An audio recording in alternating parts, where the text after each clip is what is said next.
ഒരു ബിസിനസിന്റെ, അതായത് ദൈവത്തിന്റെ കയ്യൊപ്പിട്ട ഈ ഒരു ബിസിനസിന്റെ അവസരത്തെ കുറിച്ച് പറയാൻ അവസരം നൽകിയതിന് ഒരിക്കൽ കൂടി എല്ലാവർക്കും നന്ദി പറയുകയാണ്. എന്നെ കേൾക്കുന്ന എല്ലാവരെയും സർവശക്തന്റെ നാമത്തിൽ സ്തുതിക്കുകയാണ്. നിങ്ങളുടെ ബിസിനസ് ജീവിതത്തിന് ഉപകാരപ്രദമാകട്ടെ എന്ന് ആഗ്രഹിക്കുന്നു, ആശംസിക്കുന്നു, പ്രാർത്ഥിക്കുന്നു.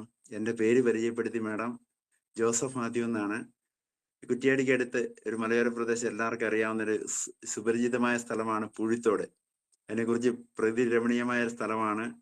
3 വശവും മലകളാൽ ചുറ്റപ്പെട്ട, അല്ലെങ്കിൽ ഫോറസ്റ്റിനാൽ ചുറ്റപ്പെട്ട ഒരു പ്രദേശം. ഇവിടെയാണ് ഞങ്ങൾ ജനിച്ചതും വളർന്നതും ഒക്കെ.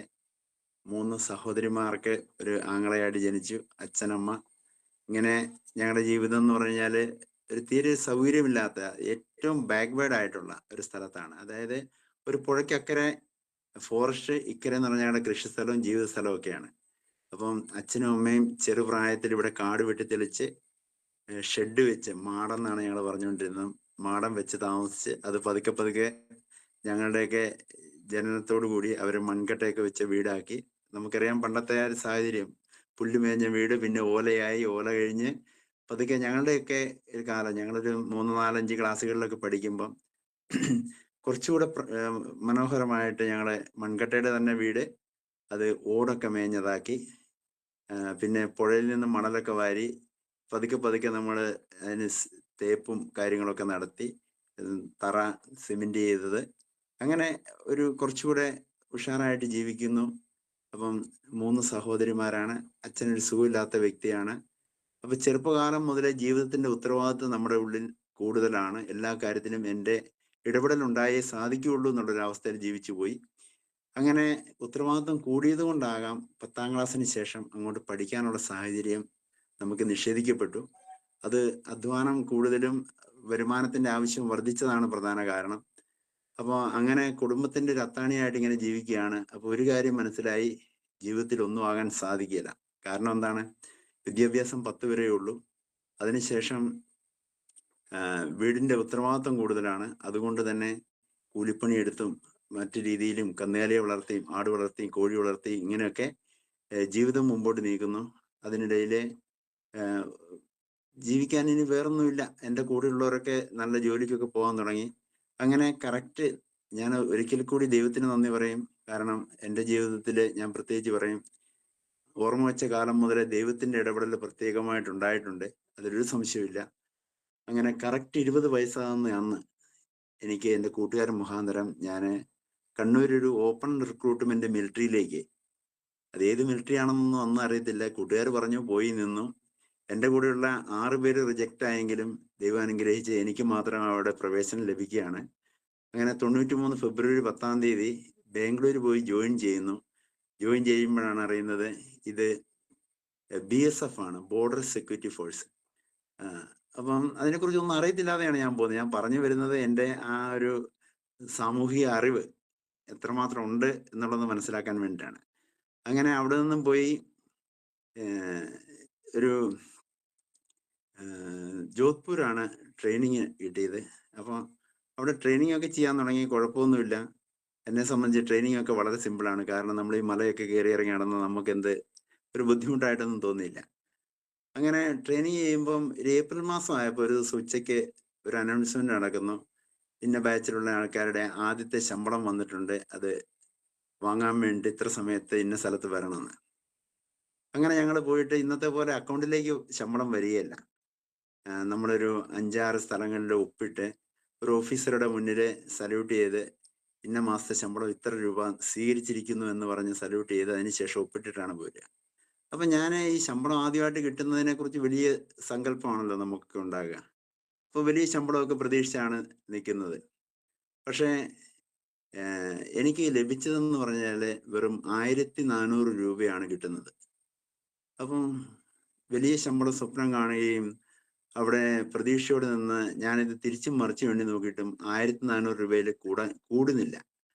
അപ്പോൾ ഞാൻ വലിയ നിരാശയായി. ഞാൻ എൻ്റെ അന്ന് ടെന്റിലാണ് താമസിക്കുന്നത്, 6 പേര് കിടക്കുന്ന ഒരു ടെന്റ്. ഞാൻ അവിടെ പോയി കട്ടിലിൽ ഇങ്ങനെ മറന്നു കിടന്നു. അങ്ങനെ ഒരു തീരുമാനം എടുക്കുകയാണ്, ജോലി അവസാനിപ്പിച്ച് നാട്ടിലേക്ക് പോയേക്കാം. കാരണം എൻ്റെ നാട്ടിൽ ഞാൻ കൂലിപ്പണി എടുക്കുമ്പോൾ പോലും 7000-8000 രൂപയ്ക്ക് എനിക്കൊരു മുടക്കം ഉണ്ടായിട്ടില്ല. ഒരു മാസം ആ രീതിയിലുള്ള പണി ഞാൻ എടുത്തിരുന്നു, അത് കൂടുതലേ ഉണ്ടായിട്ടുള്ളൂ. പക്ഷെ ഇവിടെ എനിക്ക് ഈ 1400 രൂപയിൽ എങ്ങനെ ചെലവഴിക്കാൻ പറ്റും? കാരണം നമുക്ക് വരുമാനത്തിനനുസരിച്ചാണല്ലോ നമ്മൾ ചെലവ് ചെയ്ത് ശീലിച്ചിരിക്കുന്നത്. അപ്പൊ എന്റെ വീട്ടിലെ ചെലവൊക്കെ എന്ന് പറഞ്ഞാല് പണ്ടത്തേലും അല്പം കൂടിയിട്ടുണ്ട്. കാരണം എന്താണ്? ഞാൻ മിലിറ്ററിയിലേക്ക് പോയപ്പം വീട്ടിലുള്ളവർ വിചാരിച്ചു സർക്കാർ ജോലിയിലേക്കാണ് പോയത്, നല്ല വരുമാനമൊക്കെ ഉണ്ടാകും. അതുകൊണ്ട് അവരന്ന് 10 രൂപയ്ക്ക് മീൻ മേടിച്ചിരുന്നത് പതുക്കെ 20 രൂപയുടെ ആക്കി തുടങ്ങിയിട്ടുണ്ട്. അപ്പം ചെലവ് വർദ്ധിച്ചു. ആ രീതിയിലുള്ള ചെലവ് വർദ്ധിച്ചിട്ടുണ്ട്. അപ്പം ഏത് വിധേനയും എന്റെ അവസ്ഥ പണ്ടത്തേലും പരിതാപകരമാകുമെന്ന് കണ്ടപ്പോഴാണ് ഞാൻ ഇങ്ങനെ ഒരു തീരുമാനത്തിലേക്ക് പോയത്, ജോലി അവസാനിപ്പിച്ചേക്കാം. അപ്പൊ ഞാൻ ഉച്ചയ്ക്ക് ഭക്ഷണം കഴിക്കാതെ അവിടെ ഇങ്ങനെ ചിന്തയിലായിപ്പോയി. അപ്പൊ ആരോ ചെന്ന് അവിടെ ഇൻസ്ട്രക്ടർമാരോട് പറഞ്ഞു, ഇങ്ങനെ ഒരു ചങ്ങാതി ടെന്റിനകത്ത് കിടക്കുന്നുണ്ട്, ഭക്ഷണം കഴിക്കുന്നില്ല. അപ്പൊ അവിടുന്ന് ഇൻസ്ട്രക്ടർമാർ വന്ന്, എന്താ എന്റെ പ്രശ്നം? ആദ്യം പോയി ഭക്ഷണം കഴിക്കുക, അല്ലെങ്കിൽ ജയിലിൽ പോകാൻ തയ്യാറായിക്കോ എന്നാണ് പറഞ്ഞത്. മിലിറ്ററിയിലെ അതിനെന്താ പറയാ, നിരാഹാരം എന്ന് പറഞ്ഞു കഴിഞ്ഞാല് ശിക്ഷാർഹമായൊരു കാര്യമാണ്. നിരാഹാരം പാടില്ല. അപ്പം വേഗം പോയി ഭക്ഷണം കഴിക്കാനാണ് പറഞ്ഞത്. അങ്ങനെ അതൊരു വിഷയമായതുകൊണ്ട് ജയിലിൽ പോകുന്നൊന്നും താല്പര്യമില്ലാത്തത് കൊണ്ട് ഞാൻ നേരെ പോയി ഭക്ഷണം കഴിച്ചു. ഭക്ഷണമൊക്കെ കഴിച്ച് തിരിച്ചു വന്നു കഴിഞ്ഞപ്പം അവര് 2-3 പേര് വീണ്ടും വന്നു. വന്നിട്ട് അവര് നമ്മളെ കുറെ കാര്യങ്ങൾ ഉപദേശിച്ചു. ഒന്ന്, അവരെ ഉപദേശിക്കുന്ന ഹിന്ദിയിലായതുകൊണ്ട് എനിക്ക് ശരിക്കും മനസ്സിലാകാത്തത് കൊണ്ട് അവർ മലയാളികളെ തന്നെ ഇവിടുന്ന് വിളിച്ചു വരുത്തി എന്നെ ഉപദേശിച്ചു. ഉപദേശിച്ചിട്ട് അവര് പറഞ്ഞ കാര്യങ്ങൾ ഇതൊക്കെ തന്നെയാണ്. അതായത് ഒന്ന്, ട്രെയിനിങ് കഴിഞ്ഞ് ബോർഡറിൽ പോയി കഴിഞ്ഞാൽ ബോർഡർ അലവൻസ് ഒക്കെ ആയിട്ട് ശമ്പളം വർദ്ധിക്കും. പിന്നെ പുതിയ ശമ്പള കമ്മീഷൻ 97 വരുന്നു. അപ്പോഴത്തേക്കും പുതിയ ശമ്പളമാണ് വരിക. പിന്നെ എന്ന് പറഞ്ഞു കഴിഞ്ഞാൽ വിവാഹത്തിന് ശേഷം കുട്ടികളൊക്കെ ഉണ്ടാകുമ്പോൾ കുട്ടികളെ പഠിപ്പിക്കാനൊക്കെ ആയിട്ട് ചിൽഡ്രൻ അലവൻസ് തുടങ്ങിയിട്ടുള്ള അലവൻസുകളൊക്കെ വർദ്ധിക്കും. അപ്പോൾ വലിയ ശമ്പളമൊക്കെ ആവുന്നൊക്കെയാണ് അവർ പറയുന്നത്. പിന്നെ മാത്രമല്ല, ഇവർ പറഞ്ഞ ഒരു കാര്യം എനിക്ക് വളരെ സ്വീകാര്യമായി. അവർ പറഞ്ഞ ഒരു കാര്യം ഇതാണ്: ഒരു പക്ഷേ നമ്മൾ മരണസമയം നമ്മൾ വീട്ടിലിരുന്നാലും ഇവിടെ ഇരുന്നാലും എവിടെ നിന്നാണ് മരിക്കും. ഒരു പക്ഷെ നീ ഇപ്പൊ ജോലിയുമായി അസോസിയേറ്റഡ് ആയതിനു ശേഷമാണ് കാര്യങ്ങളൊക്കെ സംഭവിക്കുന്നതെങ്കിൽ ഒരു പക്ഷേ നിന്റെ കുടുംബത്തിലേക്ക് എന്താണ് തലമുറകളിലേക്ക് വരുമാനം ലഭിക്കുന്ന സംവിധാനം ഇവിടെയുണ്ട്. അതായത് നമ്മളിപ്പോ ഇവിടെ പറയുന്ന നോമിനേഷൻ ഫെസിലിറ്റി ഇവിടെയുണ്ട് എന്നുള്ളതാണ് പറഞ്ഞത്. അപ്പൊ ഇത് കേട്ടപ്പോൾ എനിക്കൊരു താല്പര്യം തോന്നി. ഒരു കാരണവശാലും, കാരണം ഞാൻ എൻ്റെ കുടുംബത്തിന് വേണ്ടിയിട്ടാണ് അന്ന് ജീവിച്ചുകൊണ്ടിരുന്നത്, ഇന്നും അതെ. അപ്പോൾ അതിനൊരു ഉപാധി ഉണ്ടല്ലോ എന്നുള്ളത്, അതായത് ഞാൻ വീട്ടിൽ പോയിട്ട് എന്തെങ്കിലും സംഭവിക്കുകയാണെങ്കിൽ എനിക്ക് വരുമാനമൊന്നും കിട്ടൂല, അതോടെ അവസാനിക്കും. എന്നാൽ ഇവിടെയാണെങ്കിൽ എൻ്റെ കുടുംബത്തിലേക്ക് വരുമാനം ചെല്ലില്ലോ എന്നുള്ളൊരു കാരണം കൊണ്ടാണ് സത്യത്തിൽ ഞാൻ അവിടെ പിടിച്ചത്. അങ്ങനെ അവിടുന്ന് ട്രെയിനിങ് എല്ലാം കഴിഞ്ഞ്, ട്രെയിനിങ് കഴിഞ്ഞു എന്ന് പറയാൻ പറ്റത്തില്ല, എൻ്റെ ആവശ്യം, എൻ്റെ വീട്ടിൽ 7,000 രൂപയുടെ ആവശ്യമുള്ളത് കൊണ്ട് എല്ലാ മാസവും ഞാൻ 6-7 ആൾക്കാരോട് ഞാൻ വായ്പയായിട്ട് പൈസ ഇങ്ങനെ വാങ്ങിക്കൊണ്ടിരിക്കും. ഇങ്ങനെ റൊട്ടേറ്റ് ചെയ്യുന്നൊരു അവസ്ഥയായി. അങ്ങനെ ഒരു മാസം ഇവിടുന്ന് വാങ്ങും, അപ്പുറത്തുനിന്ന് വാങ്ങും, അതിന്റെ അപ്പുറത്തുനിന്ന് വാങ്ങും, ഇങ്ങനെ തിരിച്ചും മറിച്ചും അങ്ങോട്ടും ഇങ്ങോട്ടും പൈസ റൊട്ടേറ്റ് ചെയ്യുന്ന ഒരു വ്യക്തിയായിട്ട് മാറി. അങ്ങനെ ഒരു വർഷത്തിനുള്ളിൽ ട്രെയിനിങ് കഴിഞ്ഞ് ജമ്മു കാശ്മീരിന്റെ ബോർഡറിലാണ് ചെല്ലുന്നത്, ജമ്മു ബോർഡറിൽ സാമ്പ എന്ന് പറഞ്ഞ സ്ഥലത്ത്.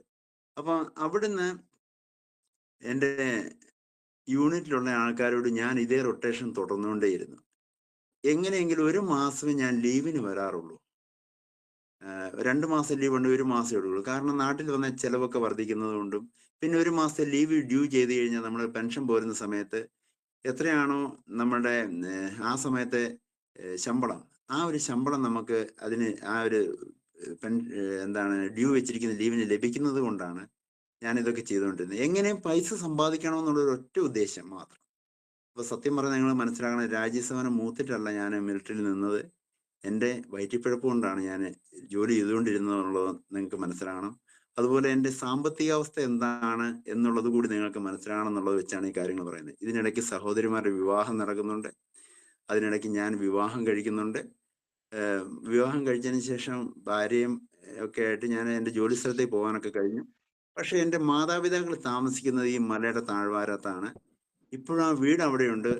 ആ വീട്ടിലെ ഇപ്പോഴും ആ വീട്ടിലേക്ക് പോകാനൊരു റോഡോ വണ്ടി സൗകര്യമുള്ള വഴിയോ അല്ലെങ്കിൽ കറണ്ട് സൗകര്യങ്ങളോ ഒന്നുമില്ലാത്തൊരു വീടാണ്. ഒന്നുമില്ലാത്തൊരു സൗകര്യ സ്ഥലത്താണുള്ളത്. അപ്പൊ അച്ഛനും അമ്മയും ഇങ്ങനെ കറണ്ട് ഒന്നും ഇല്ലാത്തൊരു വീട്ടിൽ താമസിക്കുന്നവർക്കും അവരൊരു സൗകര്യമുള്ള സ്ഥലത്തേക്ക് മാറണമെന്ന് കരുതി വൈഫിന് സ്വർണമൊക്കെ വിറ്റ് പൂഴത്തോട് അങ്ങാടിക്കടുത്ത് ഒരു 25 സെന്റ് സ്ഥലം വാങ്ങി അവിടെ അവിടെ ഇരുന്നാണ് ഞാനിപ്പോ നിങ്ങളോട് സംസാരിക്കുന്നത്. ഈ വീട് ഏകദേശം ഒരു 1100 സ്ക്വയർ ഫീറ്റ് വലുപ്പമുള്ള ഒരു വീട്, സകല സമ്പാദ്യങ്ങളും സ്വരുക്കൂട്ടി ഞാൻ ഉണ്ടാക്കിയ ഒരു വീടാണ്. എന്നിട്ട് 2012, ഇത് എത്ര വർഷം പിന്നോട്ടാണെന്ന് നിങ്ങൾ സ്വന്തം ചിന്തിച്ചു കൊടുക്കുക. ആ സമയത്താണ് എൻ്റെ അച്ഛനും അമ്മയും ഒരു കറണ്ടും ഒരു TV ഒക്കെ കാണാനുള്ള സംവിധാനമുള്ള ഒരു വീട്ടിലേക്ക് ഞാൻ മാറ്റിയത്. അപ്പം അന്നേരം എൻ്റെ മക്കളെയും എനിക്ക് 2 ആൺകുട്ടികളാണ്. അപ്പം മക്കളെയും ഞാൻ നാട്ടിലേക്ക് ഷിഫ്റ്റ് ചെയ്ത് നാട്ടിൽ പഠിക്കാൻ വേണ്ടി ഏൽപ്പിച്ചു. അപ്പം മക്കൾക്ക് ഒരു വിഷമം. മക്കൾ പറഞ്ഞു, "പപ്പ ഇല്ലാതെ ഒരു സുഖവുമില്ല, ഒരു സന്തോഷവും ഇല്ല. വീട്ടിലൊരു ഒരു സുഖവും ഇല്ല" എന്ന് പറഞ്ഞു കേട്ടപ്പോൾ എനിക്ക് വലിയ വിഷമം തോന്നി. എനിക്കും അങ്ങനെ തന്നെ. മക്കൾ നാട്ടിലേക്ക് പോന്നു കഴിഞ്ഞപ്പോൾ എനിക്ക് അവിടെ ജോലി ചെയ്യാൻ താല്പര്യമില്ല. അതുകൊണ്ടൊരു മനസ്സിലൊരു തീരുമാനം വന്നു.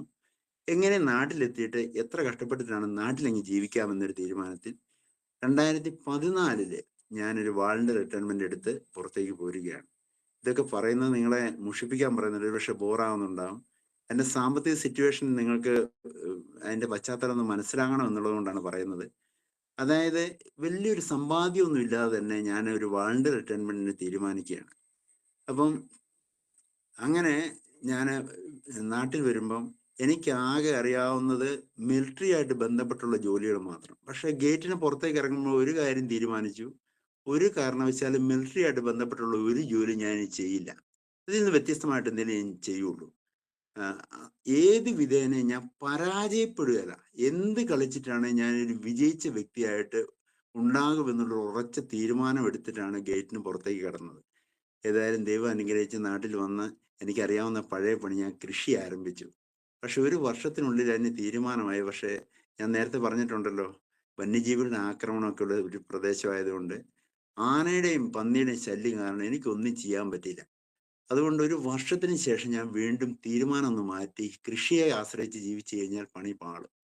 അങ്ങനെയാണ് കുറ്റ്യാടി ഒരു ടെക്സ്റ്റൈൽസിൽ ഞാൻ ജോലിക്കാരനായിട്ടാണ് വന്നത്.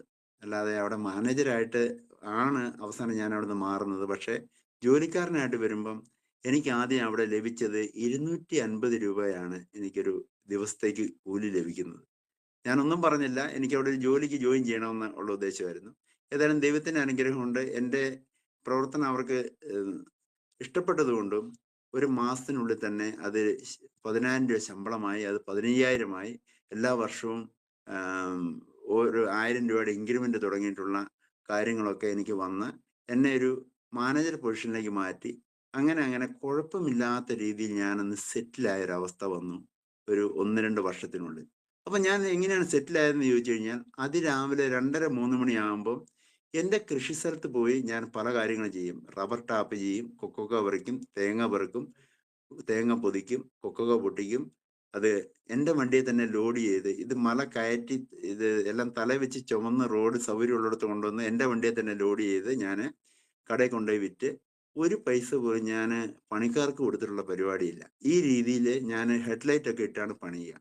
2, എനിക്ക് വരുമാനമുള്ളത് ടെക്സ്റ്റൈൽസിൽ നിന്ന് ഏകദേശം ഒരു 20,000 രൂപയോളം വരുമാനം എനിക്ക് ലഭിച്ചിരുന്നു.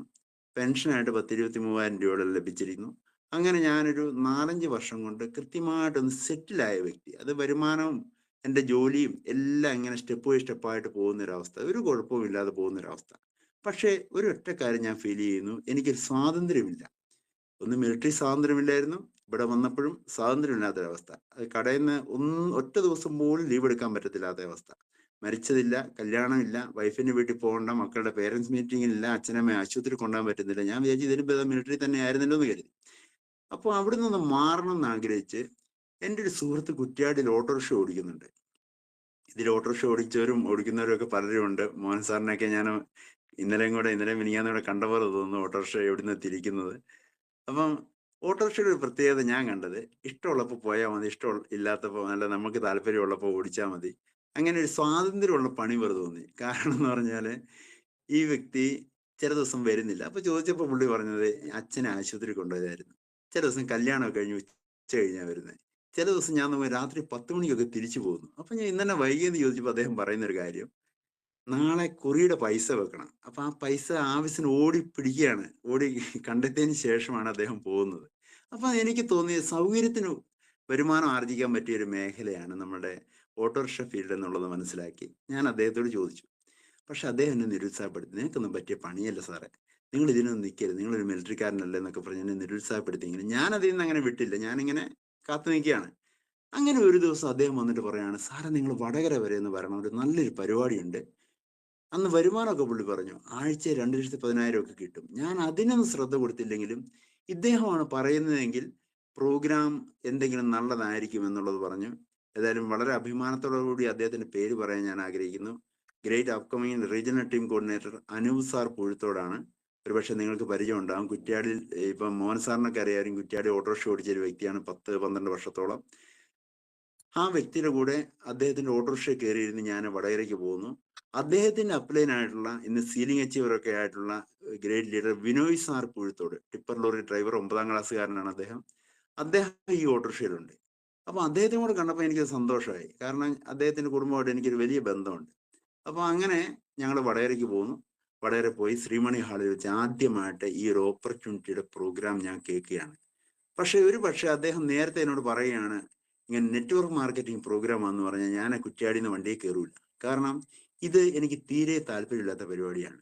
മനുഷ്യരെ പറ്റിച്ചതും പൈസ പോയതും ഒരു കാരണവശാലും ആരും എനിക്ക് രക്ഷപ്പെട്ടതോ അങ്ങനെയുള്ളൊരു വ്യക്തിയെ എൻ്റെ ജീവിതത്തിൽ ഞാൻ കണ്ടിട്ടില്ല. മുഴുവൻ തട്ടിപ്പ് പരിപാടി എന്ന് മാത്രമേ ഞാൻ കേട്ടിട്ടുള്ളൂ. പക്ഷെ ഇദ്ദേഹം പറയുന്നുണ്ടെങ്കിൽ എന്തോ നല്ല കാര്യമാണല്ലോ എന്നുള്ള കാരണം കൊണ്ട് ഞാൻ പോയത്. അവിടെ ചെന്ന് ആദ്യമായിട്ടാണ് ഞാൻ നെറ്റ്വർക്ക് മാർക്കറ്റിങ്ങിന്റെ ഒരു പ്രോഗ്രാം അറ്റൻഡ് ചെയ്യുന്നത്. അപ്പൊ അതിൽ പറഞ്ഞ കാര്യങ്ങൾ എല്ലാം തന്നെ എന്നെ സ്വാധീനിച്ചു. നെറ്റ്വർക്ക് മാർക്കറ്റിങ്ങിനെ കുറിച്ചുള്ള എൻ്റെ ഒരു ചിന്താഗതി മാറ്റി കുറിക്കേണ്ടതായിട്ട് വന്നു. അതിൽ പറയുന്നത് ആദ്യം തന്നെ പറയുന്നത് നമുക്കറിയാലോ, ഒന്ന് റോബർട്ട് ടി കിയോസാക്കി പറയുന്ന കാര്യങ്ങളൊക്കെ വളരെ ശ്രദ്ധേയമായിട്ട് എനിക്ക് തോന്നി. ആദ്യമായിട്ടാണ് ഞാൻ അങ്ങനെ കേൾക്കുന്ന ഒരു കാര്യം. അതായത് എംപ്ലോയി, സെൽഫ് എംപ്ലോയി, അവരുടെ പ്രത്യേകത എന്താണ്, അവർ ഇൻഡിവിജ്വൽ വർക്കാണ്, ഇങ്ങനെയുള്ള കാര്യങ്ങളൊക്കെ ആദ്യമായിട്ട് കേൾക്കുകയാണ്. അപ്പം എല്ലാ കാര്യം ഞാൻ ശ്രദ്ധിച്ച് കേൾക്കുകയാണ്.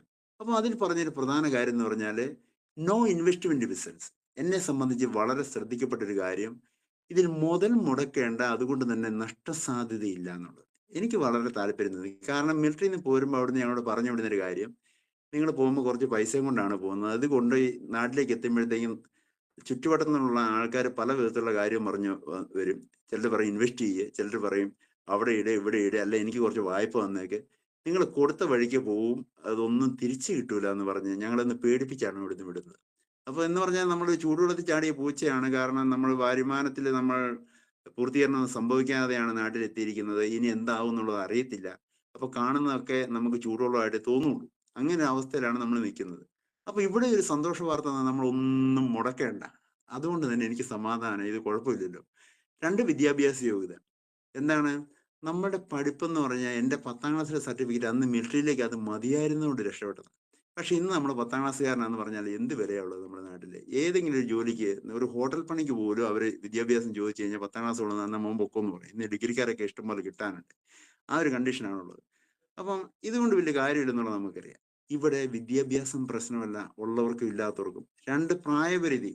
ഏത് പ്രായത്തിൽ നമ്മുടെയൊക്കെ കഷണ്ടിയായ ഞാൻ, അതുപോലെ ആനന്ദ സാറ്, എന്നെക്കാൾ ഇച്ചിരി നരപ്പൊക്കെ കാണുന്നുണ്ട്, ആനന്ദ സാറിനെ പോലെയൊക്കെ ഉള്ളവർക്കും ആർക്ക് വേണമെങ്കിലും ഏറ്റെടുക്കാം. ഇത് മരണം വരെ ചെയ്യാൻ പറ്റുന്ന ഒരു ഓപ്പർച്യൂണിറ്റി. ഇത് ഇന്ന് നമ്മുടെ നാട്ടിൽ കിട്ടാനുള്ളത് വെച്ച് ഏറ്റവും നല്ല ഓപ്പർച്യൂണിറ്റി ആണെന്ന് എനിക്ക് തോന്നി. ഇതിലൊക്കെ എന്നെ സ്വാധീനിച്ചൊരു പ്രധാന ഘടകം ഏതാണെന്ന് ചോദിച്ചു കഴിഞ്ഞാല്, എന്തുകൊണ്ടാണ് ഞാൻ മിലിറ്ററി അവിടെ നിൽക്കാൻ കാരണം, അത് ഞാൻ നേരത്തെ നിങ്ങളോട് പറഞ്ഞു. അതേ കാരണം ഇവിടെയുണ്ട്. എന്ത്, നമ്മൾ ഈ ലോകത്തില്ലെങ്കിലും നമ്മുടെ ഈ സിസ്റ്റത്തിൽ കൂടെ കിട്ടാൻ പോകുന്ന വരുമാനം 1 രൂപ കുറയാതെ നമ്മുടെ അനന്തര അവകാശികൾക്കും തുടർച്ചയായിട്ട് 3 തലമുറയിലേക്ക് കൈമാറ്റം ചെയ്യും. ഉദാഹരണത്തിന് ഞാൻ നോമിനേഷൻ ഫെസിലിറ്റി ഉള്ള ആളാണ്. എനിക്ക് പെൻഷൻ കിട്ടുന്നത് എൻ്റെ വൈഫിന് മാത്രമേ കിട്ടുള്ളൂ എൻ്റെ കാലശേഷം. ഒരു പക്ഷെ അവൾ എന്നെക്കാളും മുമ്പ് ഈ ലോകത്തുനിന്ന് വിട പറഞ്ഞു പോയിട്ടുണ്ടെങ്കിൽ എൻ്റെ പെൻഷന് പിന്നെ ഒരു അവകാശമില്ല, എന്നിലൂടെ അവസാനിക്കും എന്നല്ലാതെ വേറെ ആർക്ക് കൊടുക്കാൻ പറ്റില്ല. പക്ഷെ ഇവിടെ നോക്ക്, നോമിന് നമുക്ക് ആരെ വേണമെങ്കിലും വെക്കാം, അതിനുശേഷം 3 തലമുറയിലേക്ക് കൈമാറ്റം ചെയ്യും. എന്ന് പറഞ്ഞു കഴിഞ്ഞാൽ നമ്മളുടെ സമൂഹത്തിൽ ഇന്ന് നമ്മളുടെ സാധാരണ പണിയെടുക്കുന്ന എത്രയോ ആൾക്കാരുണ്ട്, സാധാരണ പണിയെടുക്കുന്നത്. ഇന്ന് അവർക്ക് സർക്കാർ തലത്തിൽ ഒരു സംരക്ഷണമില്ല. അവർക്ക് എന്തെങ്കിലും സംഭവിച്ചു കഴിഞ്ഞാൽ അത് കഴിഞ്ഞു. ആ വ്യക്തിയുടെ ജീവിതം അല്ലെങ്കിൽ അവരുടെ കുടുംബം ആകെ താറുമാറാവുന്ന ഒരു അവസ്ഥയാണ് ഇന്നത്തെ സാമ്പത്തിക സിറ്റുവേഷൻ ഉള്ളതെങ്കിൽ, നമ്മൾ ഈ ഒരു ബിസിനസ് ഏറ്റെടുത്തു, അതിനോടൊപ്പം 2-3 വർഷം നിലകൊണ്ടു ഒരു സിസ്റ്റം ബിൽഡ് ചെയ്ത വ്യക്തികളാണെങ്കിൽ നമ്മൾ വളരെ സന്തോഷം അനുഭവിച്ചുകൊണ്ട് ഈ ലോകത്തുനിന്ന് ഇവിടെ പറഞ്ഞു പോകാൻ പറ്റും. കാരണം നമ്മുടെ 3 തലമുറ സേഫ് ആകുന്ന ഒരു ഓപ്പർച്യൂണിറ്റി നമ്മുടെ കുടുംബത്തിന് കൊടുക്കാൻ പറ്റുന്നൊരു അവസരം ഉണ്ടെങ്കിൽ, ഇന്ന് ഇന്ത്യ മഹാരാജ്യത്തുണ്ടെങ്കിൽ അത് ഞാൻ ഉറച്ചു പറയും, ഉറച്ചു വിശ്വസിക്കുന്നു, മൈലേറ്റൽ മാർക്കറ്റിംഗ് മാത്രമാണെന്നുള്ളത്. ഏതായാലും ഇതൊക്കെ കേട്ട് എനിക്ക് വലിയ സന്തോഷം തോന്നി. അവിടെ ഈ വരുമാനമൊക്കെ പറഞ്ഞു, വരുമാനം പറഞ്ഞത് അതിനേക്കാളും സന്തോഷം തോന്നി. എന്തുകൊണ്ടെന്നാൽ അവിടെ 1200 രൂപ മുതൽ 2,10,000 വരെയുള്ള വരുമാനത്തെ കാണിക്കുന്നു. അത് ബിസിനസ് നടന്നാലേ കിട്ടുള്ളൂ എന്നുള്ളത് കേൾക്കുമ്പോൾ വലിയ സന്തോഷം തോന്നി. അന്നേരം അവിടെ എക്സ്പീരിയൻസ് ഷെയർ ചെയ്തപ്പം പല വ്യക്തികളും അന്ന് 2,10,000 വാങ്ങുന്നതായിട്ട് കണ്ടു. അതിൽ അന്ന് കൺക്ലൂഡിങ് ചെയ്യുന്നത് ഇന്നത്തെ ഗ്രേറ്റ് WTC സത്യൻ മാഷാണ്. അപ്പം സത്യൻ മാഷിനെ കുറിച്ച് ഇതിൽ അറിയാവുന്ന പല ലീഡേഴ്സും ഉണ്ടാകും. അദ്ദേഹം ഒരു എന്നെപ്പോലെ 10ാം ക്ലാസ്സുകാരനല്ല, ഡബിൾ MA കാരനാണ്. കോളേജ് അധ്യാപകനായിരുന്നു, ബാങ്കിൽ കാഷ്യറാണ്, വൈസ് സ്കൂൾ അധ്യാപികയാണ് എന്ന് പറഞ്ഞാൽ നമ്മൾ സമൂഹത്തിൽ ആദരിക്കുന്ന ബഹുമാനിക്കുന്ന സിറ്റുവേഷനോടുകൂടി ജീവിക്കുന്ന ഒരു വ്യക്തി അതൊക്കെ രാജിവെച്ചിട്ട് ഈ ഒരു ബിസിനസ് ചെയ്യാൻ തയ്യാറായിരിക്കുന്നു. അതാണ് എന്നെ ഏറ്റവും കൂടുതൽ ആകർഷിച്ചൊരു കാര്യം. അതായത് നമ്മൾ ഇന്ന് ചെയ്യുന്ന ഒരു ബിസിനസ് സർക്കാർ ജോലിയെക്കാളും അപ്പുറമാണ്, അല്ലെങ്കിൽ നമ്മൾ സമൂഹത്തിന് ആദരിക്കുന്ന ഒരു ബാങ്ക് ജോലി അല്ലെങ്കിൽ ഒരു അധ്യാപന ജോലി ഇതിനേക്കാളെല്ലാം അപ്പുറമാണെന്നുള്ളൊരു തോന്നൽ അന്ന് എനിക്കുണ്ടായി. ആ പ്രോഗ്രാം കഴിഞ്ഞ പാടെ ഞാൻ അദ്ദേഹത്തിന് കൈയൊക്കെ കൊടുത്തിട്ട് പറഞ്ഞു, സാറേ ഞാൻ ഇങ്ങനെ ഒരാളാണ്, ഞാനിത് ചെയ്യുന്നതിൽ എന്തെങ്കിലും അപാകതയുണ്ടോ? അപ്പൊ അദ്ദേഹം എന്നോട് പറഞ്ഞൊരു കാര്യം ഇതാണ്, സാറേ ഞാനിതിൽ വിജയിച്ചു എന്ന് വിചാരിച്ച് സാറ് വിജയിക്കണമെന്ന് യാതൊരു നിർബന്ധവും ഇല്ലെന്നാണ് അദ്ദേഹം പറഞ്ഞത്.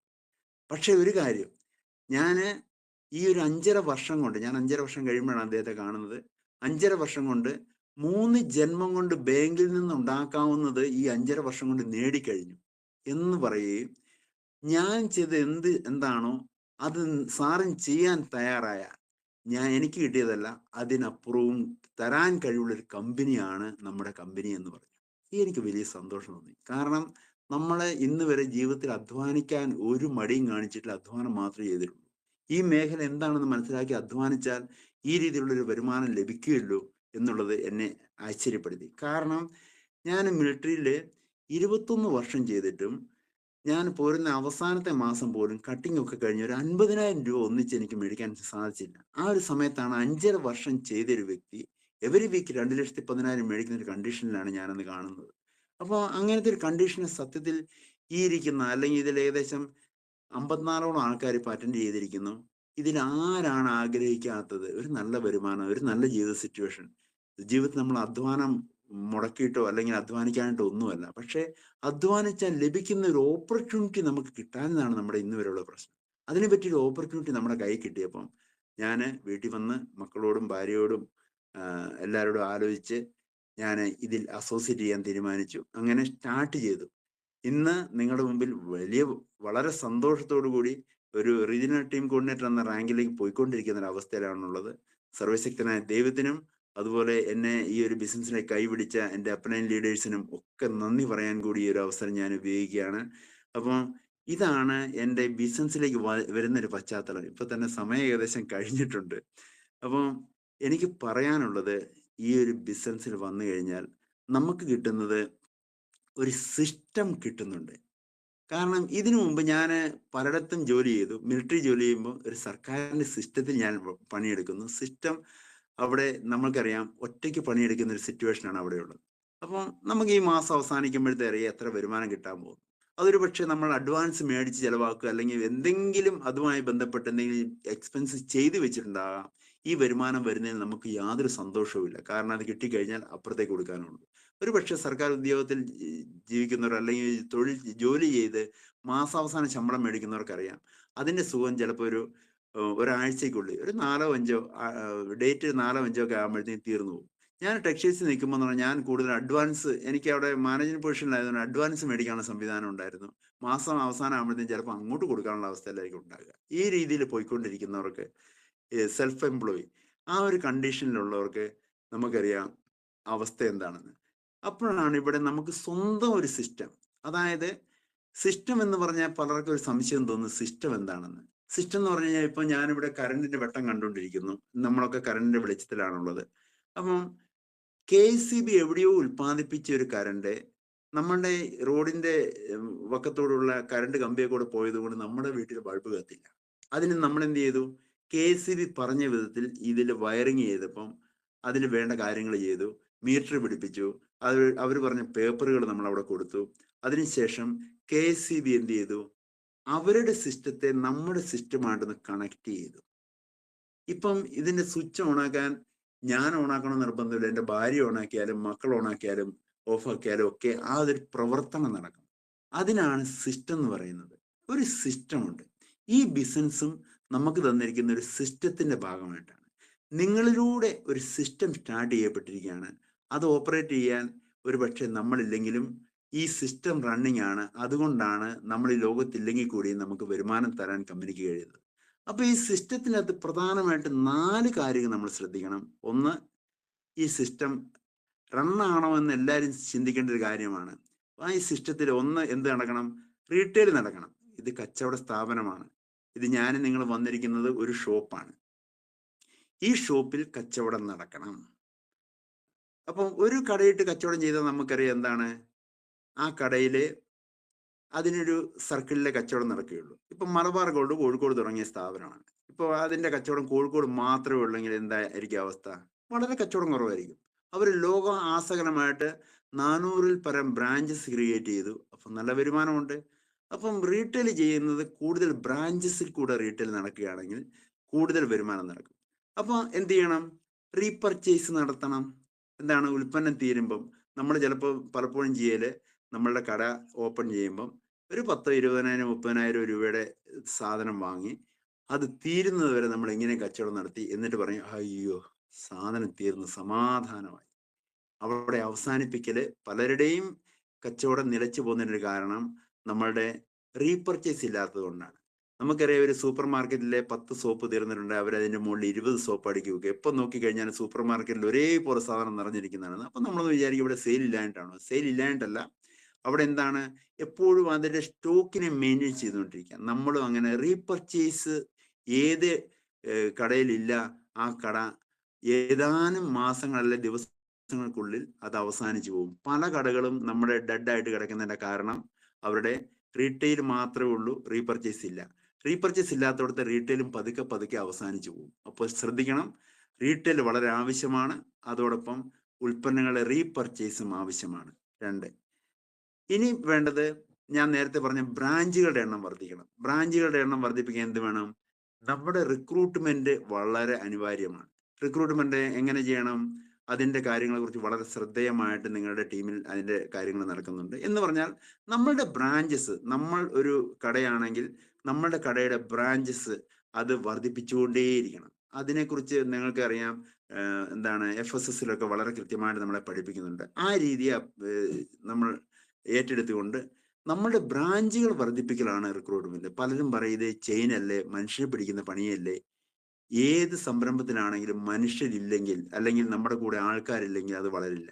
ഇപ്പൊ ഒരു ഓട്ടോറിക്ഷ, മോഹൻ സാർ ഓട്ടോറിക്ഷ ഓടിക്കുന്നുണ്ട്. രാവിലെ അടുക്കത്ത് നിന്ന് എടുത്ത് കുറ്റ്യാടിക്ക് പോയത് കൊണ്ട്, അല്ലെങ്കിൽ എന്താണ്, ഈ ടൗണിൽ കൂടെ എല്ലാം വണ്ടി ഓടിച്ചുകൊണ്ട് നടന്ന ഒരു വരുമാനം കിട്ടില്ല. ഈ ഓട്ടോറിക്ഷയിൽ ആൾ കയറുകയും ഇറങ്ങുകയും ചെയ്തെങ്കിൽ മാത്രമേ വരുമാനം കിട്ടുകയുള്ളൂ.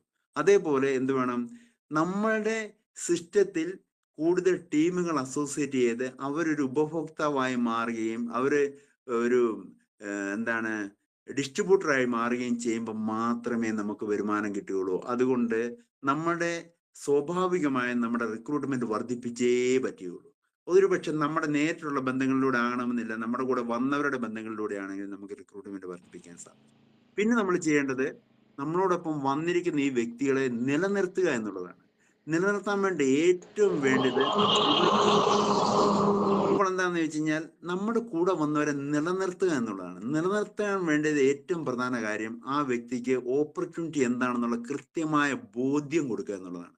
നമ്മുടെ ടീമിൽ പലരും പകുതി വഴിക്ക് ഉപേക്ഷിക്കുന്നതും പാർട്ട് ടൈം ആയിട്ട് ചെയ്യുന്നതും വല്ലപ്പോഴും ഒക്കെ ചെയ്യുന്നതും വല്ലപ്പോഴും മീറ്റിംഗ് വരുന്നതും ഉൽപ്പന്നം പർച്ചേസ് ചെയ്യാത്തതും റീറ്റെയിൽ ചെയ്യാത്തതും അതിന്റെ കാരണം ഈ ഓപ്പർച്യൂണിറ്റിയുടെ വലിപ്പം മനസ്സിലാകാത്തതുകൊണ്ടാണ്. ഇതിന്റെ വലിപ്പം എത്രയെന്ന് നമുക്ക് വർണ്ണിച്ചാൽ തീരില്ല. കാരണം അത്രയ്ക്കുള്ള ഓപ്പർച്യൂണിറ്റിയാണ് അത്. നിലനിർത്തേണ്ട ഒരു വ്യക്തി നിലനിൽക്കണമെങ്കിൽ ഇതിന്റെ വലിപ്പം മനസ്സിലാകണം. വലിപ്പം മനസ്സിലാകണമെങ്കിൽ ആ വ്യക്തിയെ നമ്മൾ എന്ത് ചെയ്യണം? പ്രോഗ്രാമിൽ എത്തിക്കണം. പ്രോഗ്രാം ഏതുമായിക്കോട്ടെ, എവിടെയും ആയിക്കോട്ടെ, അതിന് എത്ര ചെലവ് ചെയ്യേണ്ടി വന്നു കഴിഞ്ഞാൽ ആ ഒരു പ്രോഗ്രാം അറ്റൻഡ് ചെയ്യുന്ന ഏതൊരു വ്യക്തിയും ഈ ഒരു ബിസിനസിന്റെ അവസാനം വരെ ഉണ്ടാകും. ഞാൻ ഉറച്ചു പറയുന്നു, ഈ ടീമിലെ എല്ലാവരും പ്രോഗ്രാം നിരന്തരം അറ്റൻഡ് ചെയ്യുന്നവരാണെന്ന് ഞാൻ വിശ്വസിക്കുകയാണ്. അല്ലെങ്കിൽ നിങ്ങൾ ഇന്ന് മുതൽ അടിവരയിട്ട് കണ്ടോ, മറ്റൊന്നും ചെയ്തില്ലെങ്കിലും 100% പ്രോഗ്രാം അറ്റൻഡ് ചെയ്തുകൊണ്ടിരിക്കുക. പ്രോഗ്രാമിന്റെ ഒരു പ്രത്യേകത, നമ്മൾ ഒരു കടൽ കാണാത്ത വ്യക്തിയെ നിങ്ങൾ വീട്ടിൽ പോയി ഒരു പക്ഷേ നിരന്തരം അതേ കാണുകയും പറയുകയും ഒക്കെ ചെയ്യുന്നുണ്ടാവും. അത് ഒരു കടൽ കാണാത്ത വ്യക്തിയെ നിങ്ങൾ ഒരു ബക്കറ്റിലെ വെള്ളം എടുത്തുകൊണ്ട് ചെന്ന് ഇത് കടലാണ് എന്ന് പറയുന്നതിന് തുല്യമാണ്. അത് കടലിലെ വെള്ളമായിട്ട് യാതൊരു അതായത് കടലിലെ വെള്ളം മാത്രമാണ്, അത് കടലല്ല. അതിലൊരു ഉപ്പുരസം മാത്രമേ ഉള്ള വെള്ളം മാത്രമാണ്. എന്നാൽ കടൽ കാണണമെങ്കിൽ എവിടെ പോകണം? നമ്മൾ കടൽ തീരത്ത് കടലിൽ പോയി കടലിൽ കണ്ട് കടലിനെ കുറിച്ച് കൂടുതൽ പഠിച്ച് അങ്ങനെ വേണം. അതിനെ സഹായിക്കുന്നത് പ്രോഗ്രാം മാത്രമാണ്. പ്രോഗ്രാമിൽ വെച്ച് നമ്മൾ കേൾക്കുന്ന കാര്യങ്ങൾ നമ്മുടെ മൈൻഡിൽ പ്രോഗ്രാമിങ് ചെയ്യും. അത് നമ്മളെ ഒരു സാധാരണ ഒരു എംപ്ലോയി മൈൻഡിൽ നിന്ന് നമ്മളെ മാറ്റി ബിസിനസ് മൈൻഡിലേക്ക് കൺവേർട്ട് ചെയ്യും. ഏതൊരു വ്യക്തിയുടെ മൈൻഡും ബിസിനസ് മൈൻഡിലേക്ക് കൺവേർട്ട് ചെയ്യപ്പെട്ടിട്ടില്ലെങ്കിൽ ആ വ്യക്തി ബിസിനസ്സുമായിട്ട് കണക്റ്റഡ് ആയിരിക്കില്ല എന്നുള്ളത് കൂടി നമ്മൾ മനസ്സിലാക്കണം. അതുകൊണ്ട് ഏത് വിധേനയും ഈ ഒരു വ്യക്തികളെ പ്രോഗ്രാമിൽ എത്തിക്കാൻ ലീഡേഴ്സ് പരിശ്രമിക്കണം. ഏത് വ്യക്തിയും സ്വന്തം ഇഷ്ടപ്രകാരം എന്നുവരെ പ്രോഗ്രാമിലേക്ക് പോകാൻ തുടങ്ങുന്നില്ല അന്ന് വരെ ഈ ഒരു വ്യക്തിയിലും വളരില്ല എന്നുള്ളത് കൂടി ഞാൻ ഈ ഒരു അവസരത്തിൽ ഓർമ്മിപ്പിക്കുകയാണ്. സ്വന്തം ഇഷ്ടപ്രകാരം അവർ പ്രോഗ്രാമിൽ പോകാൻ തുടങ്ങുന്നത് വരെ, അത് അപ്പോഴാണ് തുടങ്ങുക. ആ വ്യക്തി ബിസിനസ്സിനെ ബോധ്യപ്പെടുന്ന ഒരു സമയത്താണ് സ്വന്തം ഇഷ്ടത്തിന് പ്രോഗ്രാമിലേക്ക് പോകാൻ തുടങ്ങുക. പിന്നെ ഇതിൽ നമുക്ക് ലഭിക്കുന്ന 3 കാര്യം കൂടെ പറഞ്ഞ് ഞാൻ അവസാനിപ്പിച്ചോളാം. ഇതിൽ നമുക്ക് ഏതൊരു സംരംഭകനും കിട്ടേണ്ട ഒരു കാര്യം എന്ന് പറയുന്നത് ഈ ഒരു ബിസിനസ്സിൽ സിസ്റ്റത്തിന്റെ കീഴിൽ ഒളിഞ്ഞു കിടക്കുന്നുണ്ട്. അത് ഏതൊരു വ്യക്തിക്കും കിട്ടിക്കഴിഞ്ഞാൽ ആ വ്യക്തി വിജയിച്ചു എന്നുള്ളതാണ്. അതിലെ ഒന്നാമത്തെ കാര്യം ഡ്യൂപ്ലിക്കേഷൻ ആണ്. അതായത് ഈ ഒരു ബിസിനസ് ഒരു ഡ്യൂപ്ലിക്കേഷൻ ബിസിനസ് ആണ്. എന്താണ് നമ്മുടെ ലീഡർ ചെയ്തത്, അതിനെ നമ്മൾ അനുകരിച്ചു കഴിഞ്ഞാൽ നമുക്കും വിജയിക്കാൻ പറ്റും. സത്യമാഷ് പറഞ്ഞ ഇതാണ്, എന്താണോ ഞാൻ ചെയ്തത് അത് നിങ്ങളും ചെയ്യാൻ തയ്യാറായാൽ നിങ്ങൾക്ക് എന്ത് ചെയ്യാം, ഞാൻ ഉണ്ടാക്കിയതല്ല അതിനേക്കാളും വലുതും ചെയ്യാൻ സാധിക്കും, ഉറപ്പാണ്. ഇവിടെ എന്താണോ നിങ്ങളെ വിളിച്ചുകൊണ്ട് വന്ന ലീഡർ ചെയ്യുന്നത് അത് കണ്ണും പൂട്ടി ചെയ്യാനുള്ള ഒരു മനോഭാവം നിങ്ങൾ കാണിച്ചാൽ നിങ്ങൾക്ക് വിജയിക്കാൻ സാധിക്കും. ഈ ലോകത്തെ ഏതൊരു വിജയത്തിന്റെ പിന്നാലെ അതിന്റെ ഡ്യൂപ്ലിക്കേഷനാണ്. ഒരു ഡോക്ടറായ വ്യക്തിയെ നോക്കൂ, എന്തിന് നമ്മുടെ മോഹൻ സാറിനെ നോക്കൂ. മോഹൻ സാറ് ഓട്ടോറിക്ഷ ഉപയോഗിച്ച് വരുമാനം ആർജിക്കുന്നുണ്ടെങ്കിൽ അതേ കാര്യം ചെയ്യുന്ന വ്യക്തിയും എന്ത് ചെയ്യാൻ പറ്റും? ഒരു ഓട്ടോറിക്ഷ ഓടിച്ചു കഴിഞ്ഞാൽ അവർക്ക് അതുപോലെ വരുമാനം ഉണ്ടാക്കാൻ സാധിക്കും. പക്ഷെ അതിന് രക്ഷപ്പെട്ടവരുണ്ടോ എന്ന് നമ്മൾ എത്രയോ വർഷമായി ഓട്ടോറിക്ഷ ഓടിക്കുന്ന ഒരു വ്യക്തിയെ നോക്കിക്കഴിഞ്ഞാൽ അയാൾ രക്ഷപ്പെട്ടിട്ടുണ്ടോ എന്ന് നോക്കിക്കഴിഞ്ഞാൽ രക്ഷപ്പെട്ടിട്ടുണ്ടെങ്കിൽ ഈ വ്യക്തിക്ക് രക്ഷപ്പെടാൻ പറ്റും. അതുകൊണ്ട് ഞാൻ പറയുന്നത് ഈ ലോകം മുഴുവൻ ഡ്യൂപ്ലിക്കേഷനാണ്. നമ്മുടെ ഒരു കുടുംബജീവിതം എടുത്ത് ഏറ്റവും വലിയ ഡ്യൂപ്ലിക്കേഷൻ നടക്കുന്ന ഒരു സ്ഥലം കുടുംബജീവിതത്തിലാണ്. ഞാൻ എപ്പോഴും ഉദാഹരണം പറയുന്ന ഒരു കാര്യമാണ്. അപ്പോൾ ഈ ബിസിനസ് നമ്മൾ വലുതൊന്നും ചെയ്യേണ്ടതില്ല. ഈ ബിസിനസ് വളരെ ചെറിയ കാര്യങ്ങളേ ഉള്ളൂ. അത് നമ്മൾ ഡ്യൂപ്ലിക്കേഷൻ സംഭവിക്കുന്ന ഒരു സ്ഥലം, ഈസി ആയിട്ട് ഒരു ബുദ്ധിമുട്ടും ഇല്ലാത്ത ഡ്യൂപ്ലിക്കേഷൻ നടക്കുന്ന ഒരു സ്ഥലം നമ്മുടെ ബിസിനസ് ആണ്. അതുകൊണ്ട് ഇവിടെ ഡ്യൂപ്ലിക്കേഷൻ ഉള്ള ഒരു ബിസിനസ് ആണ്. എന്താണ് നമ്മുടെ ലീഡർ ചെയ്തത് അത് മാത്രമേ നമ്മൾ ചെയ്യേണ്ടതുള്ളൂ, പ്രത്യേകിച്ച് ഒന്നും ചെയ്യേണ്ടതില്ല. രണ്ടാമത്തത് മൾട്ടിപ്ലിക്കേഷൻ ഓട്ടോമാറ്റിക്കലി സംഭവിക്കുന്ന ഒരു സ്ഥലം കൂടിയാണിത്. മൾട്ടിപ്ലിക്കേഷൻ എന്ന് പറഞ്ഞു കഴിഞ്ഞാൽ നമ്മൾ 1, 2, 2, 4, 4, 8, 8, 16 ഇങ്ങനെ ആകുന്ന ഒരു സിസ്റ്റമുള്ള ഇങ്ങനെ ആകുന്ന ഒരു മൾട്ടിപ്ലിക്കേഷൻ ആകുന്ന ഒരു സിസ്റ്റം കൂടിയാണ് നമ്മുടെ കൈ കിട്ടിയിരിക്കുന്നത്. അതായത് നിങ്ങൾ ഇന്ന് ഈ ഒരു വർഷം ഒരു 10 വ്യക്തികളെ, അതായത് ഒരു 12 മാസത്തിനുള്ളിൽ ഒരു 10 വ്യക്തികളെ ജോയിൻ ചെയ്യിക്കുകയാണെങ്കിൽ അടുത്ത വർഷം ഈ 10 വ്യക്തികളുടെ 10 വ്യക്തികളെ കൂടെ കൊണ്ടുവരാൻ തയ്യാറാകുകയാണെങ്കിൽ അത് രണ്ടാമത്തെ വർഷം 100 ആയിട്ട് മാറും. പിന്നെ മൂന്നാമത്തെ വർഷത്തിലേക്ക് ഈ 100 ആൾക്കാരുടെ 10 പേരെ കൊണ്ടുവരാൻ തയ്യാറാവുകയാണെങ്കിൽ അത് 1000 ആയിട്ട് മാറും. അങ്ങനെ നോക്കിക്കഴിഞ്ഞാൽ 4ാമത്തെ വർഷം ആകുമ്പോഴത്തേക്കും നമ്മുടെ അടുത്ത് ഏകദേശം ഒരു 10,000-ഓളം ആൾക്കാർ വരുന്ന ഒരു സിസ്റ്റം നമുക്ക് ക്രിയേറ്റ് ചെയ്യാൻ സാധിക്കും. അതിൽ നിന്ന് പല വിധത്തിലുള്ള ഫിൽട്രേഷൻ നടന്നാൽ പോലും ഒരു 4,000 ആൾക്കാരെ നമ്മുടെ കൂടെ ഉണ്ടെങ്കിൽ അത് 2 ഓർഗനൈസേഷനുമായിട്ട് അവരെ നിലനിർത്തുകയാണെങ്കിൽ 2,500 ആൾക്കാരുടെ അവരുടെ ഒരു മിനിമം പർച്ചേസ് 1000 രൂപയുടെ വന്നാൽ പോലും എവരി വീക്ക് നമുക്ക്, അല്ലെങ്കിൽ ഒരു മാസം പോലും 2,10,000 മേടിക്കാനുള്ള ഒരു സംവിധാനം അതിനകത്തേക്ക് ഉണ്ടാകുന്നുണ്ട്. ഇത് ഒരു മൾട്ടിപ്ലിക്കേഷൻ സിസ്റ്റമാണ് നമ്മുടെ അടുത്ത് വന്നിരിക്കുന്നത്. അപ്പൊ ഇത് നമ്മൾ എന്ത് ചെയ്യണം? ഈ ഒരു സിസ്റ്റത്തോട് നിന്ന് കഴിഞ്ഞാൽ നമുക്ക് ഈ മൾട്ടിപ്ലിക്കേഷൻ ഓട്ടോമാറ്റിക്കലി നമുക്ക് കിട്ടുകയാണ്. പിന്നെ മൂന്നാമത്തെ ഒരു കാര്യം എനിക്ക് പറയാനുള്ളത്, ഞാൻ അവസാനിപ്പിക്കുകയാണ്. പവർ ഓഫ് ടെക്നോളജി ഇതൊരു വലിയ കാര്യമാണ്. അതായത് നമ്മളുടെ സിസ്റ്റത്തിൽ, നമ്മുടെ വരുമാന സിസ്റ്റത്തിൽ ടെക്നോളജി ഉപയോഗിക്കുക. ഇന്ന് പഴയ മേഖലയിൽ, അതായത് ഞാൻ ഒരു പക്ഷേ ടെക്സ്റ്റൈൽസിലോ അല്ലെങ്കിൽ മിലിറ്ററിയിലോ മറ്റാണെങ്കിൽ ആ സിസ്റ്റത്തിൽ പവർ ഓഫ് ടെക്നോളജി ഉപയോഗിച്ചുകൊണ്ടൊന്നും എനിക്കൊരു നേട്ടം ഉണ്ടാവില്ല. പക്ഷേ ഈ ഒരു സിസ്റ്റത്തിൽ പവർ ഓഫ് ടെക്നോളജി ഉള്ളത് കൊണ്ട് നമ്മുടെ സിസ്റ്റം അപ്ഡേറ്റ് ആയിട്ട് എപ്പോഴും നല്ല ഫാസ്റ്റ് ആയിട്ട് പോയിക്കൊണ്ടിരിക്കും. അതുകൊണ്ടല്ലേ ഞാനൊരു ഉദാഹരണം പറഞ്ഞാൽ പെട്ടെന്ന് മനസ്സിലാകും. അത് നമുക്ക് ഇന്ത്യയിൽ എവിടെയും ഒരു ബ്രാഞ്ച് സ്ഥാപിക്കാൻ വളരെ ഈസിയാണ്. എൻ്റെ ഒരു സുഹൃത്ത് മിലിറ്ററിയിലുള്ള വ്യക്തിയാണ്. ഒരു ദിവസം ഫോൺ ചെയ്യുമ്പോൾ അദ്ദേഹം സിംലക്കാരനാണ്, ഹിമാചൽ പ്രദേശിൽ സിംലയിലുള്ള ആളാണ്. അദ്ദേഹം എന്നോട് പറയുകയാണ്, നടുവിന് സുഖമില്ലാത്തൊരവസ്ഥയിൽ ഞാൻ ഒരു മാസത്തെ മെഡിക്കൽ ലീവിലാണ്. അപ്പൊ ഞാൻ അദ്ദേഹത്തോട് പറഞ്ഞു, എന്തൊക്കെ കഴിച്ചു? അപ്പൊ ഇംഗ്ലീഷ് മരുന്നൊക്കെ കഴിച്ചിട്ടുണ്ട്, ഒരു കുറവുമില്ല, അങ്ങനെ റെസ്റ്റ് ചെയ്യുകയാണെന്ന്. ഞാൻ പറഞ്ഞു, നിങ്ങളുടെ അഡ്രസ്സ് ആധാർ കാർഡ് ഇങ്ങോട്ട് അയക്ക്. പിന്നെ ഞാൻ ഡോക്യുമെന്റ്സ് ഒക്കെ ചോദിച്ച് വാങ്ങി അദ്ദേഹത്തിന്റെ ഒരു ID ക്രിയേറ്റ് ചെയ്തു. എവിടെ ഈ പുഴുത്തോടി മലമണ്ടൽ ഇരുന്നുകൊണ്ട് ഞാൻ ഒരു ID ക്രിയേറ്റ് ചെയ്തു. ഞാൻ അദ്ദേഹത്തിന് അയച്ചു കൊടുത്തിട്ട് ചോദിച്ചു, MA ലക്ഷൻ മാർക്കറ്റിങ്ങിന്റെ ഔട്ട്ലെറ്റ് എവിടെയാണെന്നുള്ളത് ഗൂഗിളിൽ നിന്ന് സെർച്ച് ചെയ്തേ. അദ്ദേഹം നോക്കിയിട്ട് പറഞ്ഞു, ഇവിടെ ഒരു 15 കിലോമീറ്ററിന് അകത്ത് കാണുന്നുണ്ട്. ഞാൻ പറഞ്ഞു, ഈ ഒരു ID കൊടുത്തു വിട്ട് ആരെ കൊണ്ടെങ്കിലും ഇന്ന ഇന്ന സാധനങ്ങളുടെ ലിസ്റ്റ് ഞാൻ എഴുതി കൊടുത്തു, ഇതൊന്ന് പർച്ചേസ് ചെയ്യിക്കാൻ പറ്റുമോ? ഒരു 6,500 രൂപയുടെ പ്രൊഡക്റ്റ് ഉണ്ട്, ഞാൻ എഴുതി കൊടുത്തു. അദ്ദേഹം അത് ആരെയോ വിട്ട് പർച്ചേസ് ചെയ്തു.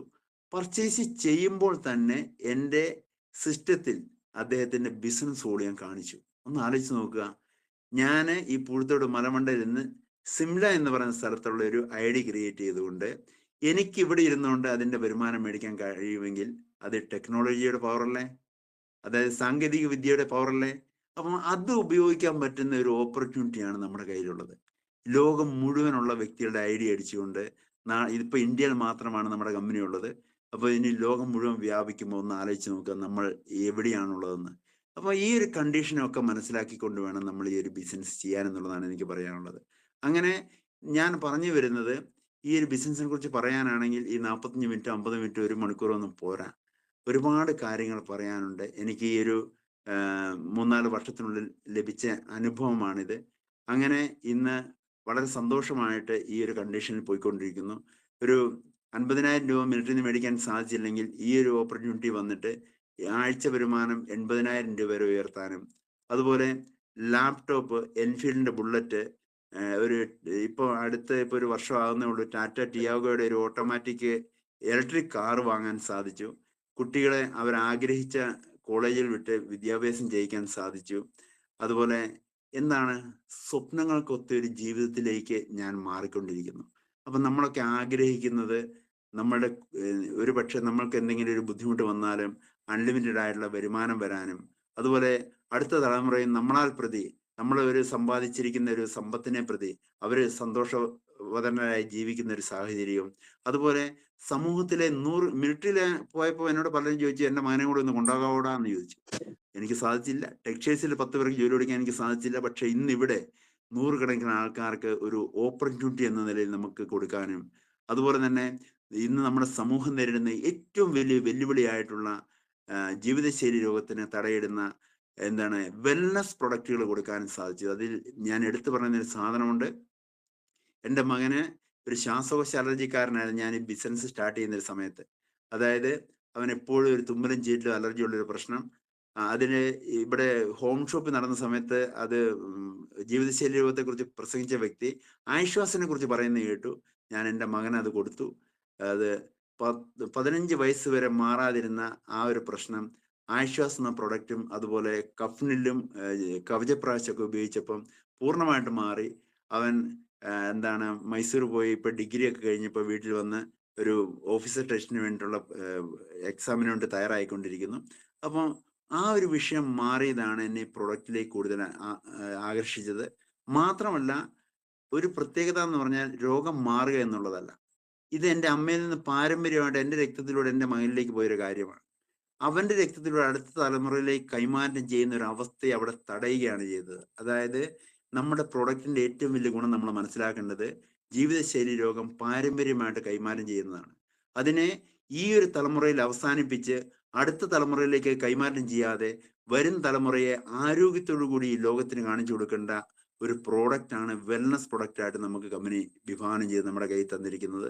ഈ പ്രൊഡക്റ്റിന്റെ ആവശ്യകതയും ഈ പ്രൊഡക്റ്റിന്റെ ഗുണവും നമ്മൾ മനസ്സിലാക്കിയേ മതിയാവൂ. എങ്കിൽ മാത്രമേ നമ്മുടെ സമൂഹത്തിന് അത് ഗുണകരമാവൂ എന്നുള്ളത് കൂടി നമ്മൾ മനസ്സിലാക്കണം. അതുകൊണ്ട് പ്രൊഡക്റ്റിനെ കുറിച്ച് നന്നായിട്ട് പഠിക്കുക, ഓപ്പർച്യൂണിറ്റിയെ കുറിച്ച് നന്നായിട്ട് മനസ്സിലാക്കുക, സിസ്റ്റത്തെ കുറിച്ച് നന്നായിട്ട് മനസ്സിലാക്കുക, നമുക്ക് സമൂഹത്തോടുള്ള പ്രതിബദ്ധതയെക്കുറിച്ച് മനസ്സിലാക്കുക, തുടങ്ങിയിട്ടുള്ള എല്ലാ കാര്യങ്ങളും ഒത്തിണങ്ങിയ ഒരു ഓപ്പർച്യൂണിറ്റിയാണ് ദൈവം അനുഗ്രഹിച്ച് നമ്മുടെ കയ്യിലുള്ളത്.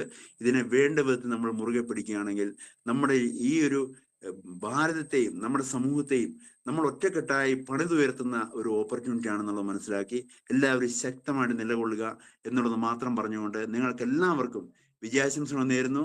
അതോടൊപ്പം ഇന്ന് ഈ ഒരു ഓപ്പർച്യൂണിറ്റി, ഈ ഒരു